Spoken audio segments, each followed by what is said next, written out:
Hi, I'm Dave Dinkel. I'm here today with my partner Viju Katungal. I'm doing good. Had a good month. Well, yeah, we did. A great month.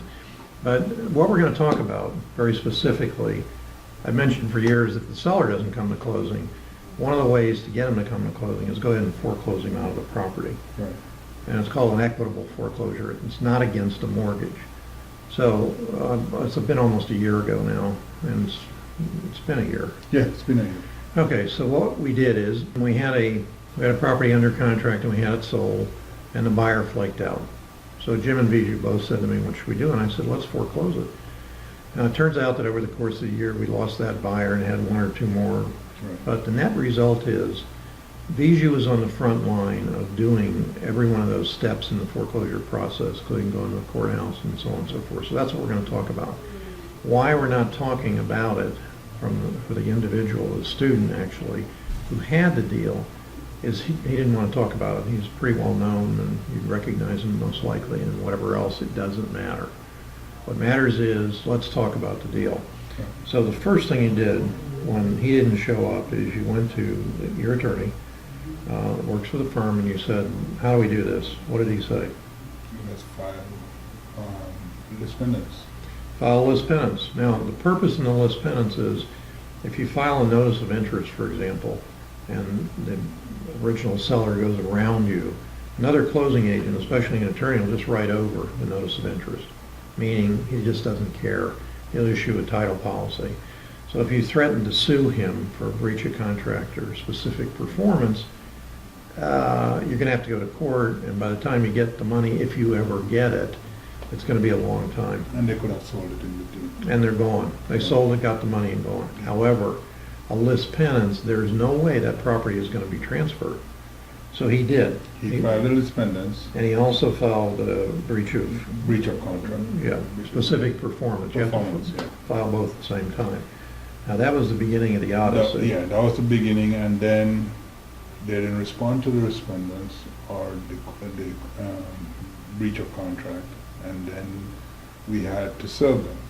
Yeah, which is always going to be an issue when they're trying to dodge service. Yeah. You can't just go ahead and do this without serving them. So they tried. We got private Investigator, PI, yeah.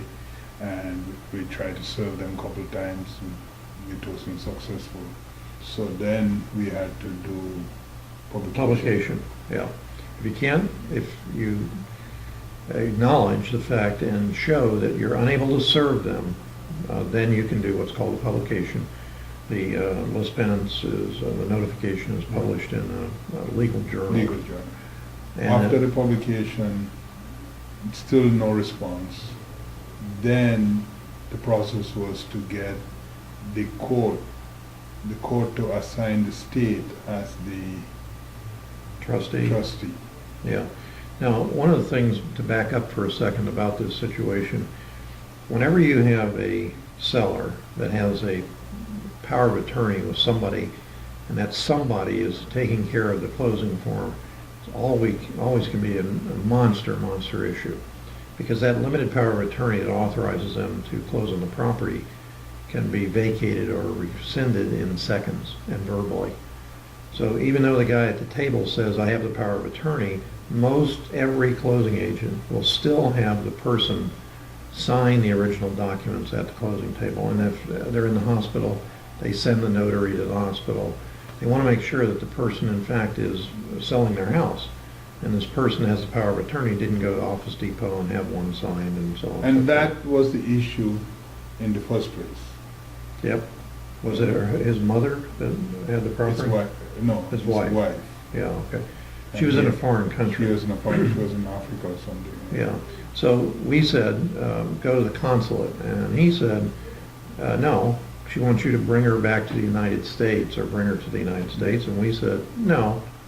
So that's probably what sort of, set the thing on fire for him not doing it. But we weren't going to bring somebody from another country to sign documents that take less than 10 minutes or 15 minutes. Right, and you can go to a consulate in the country to sign.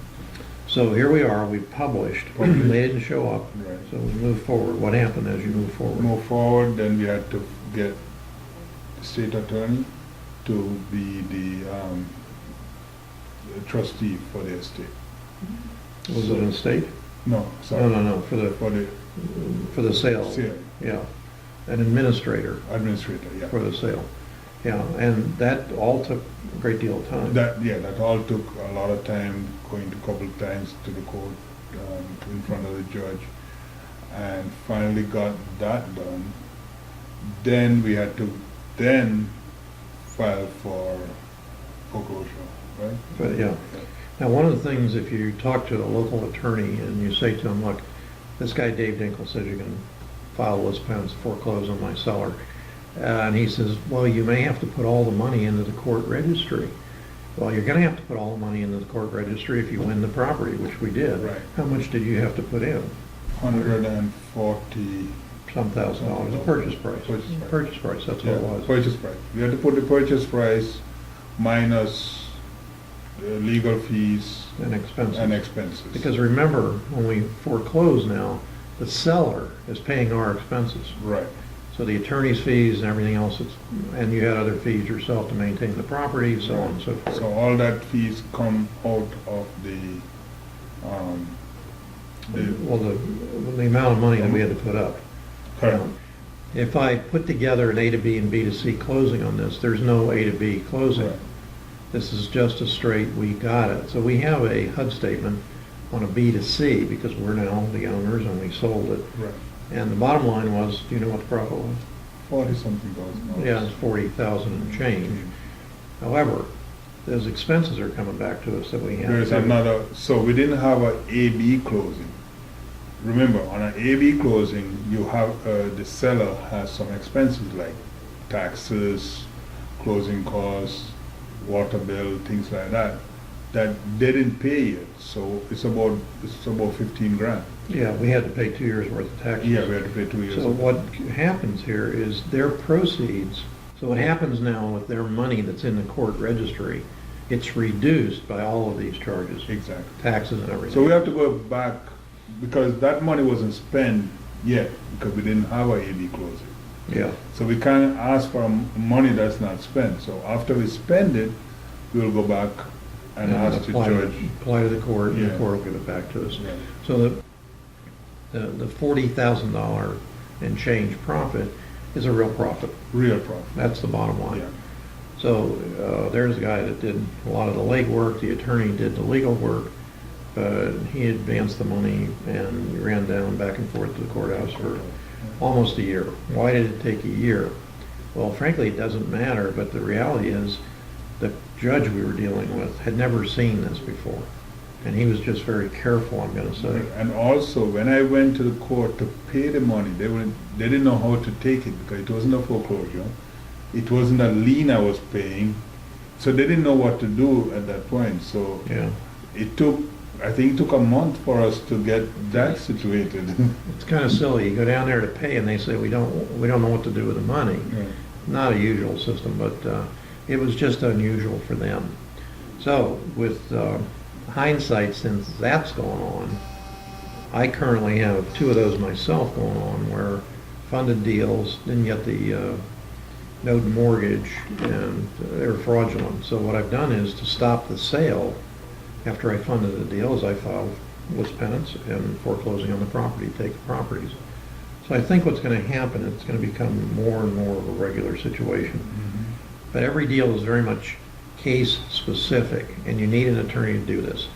Don't go online and start filing your own list penance and trying to do your own foreclosure, because you need an attorney to do it properly for you. You're going to get in trouble.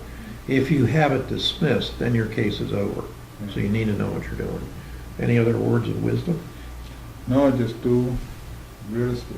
Yeah, keep doing it. Keep doing it. And don't stop. Thank you. Right. Good job. Thank you.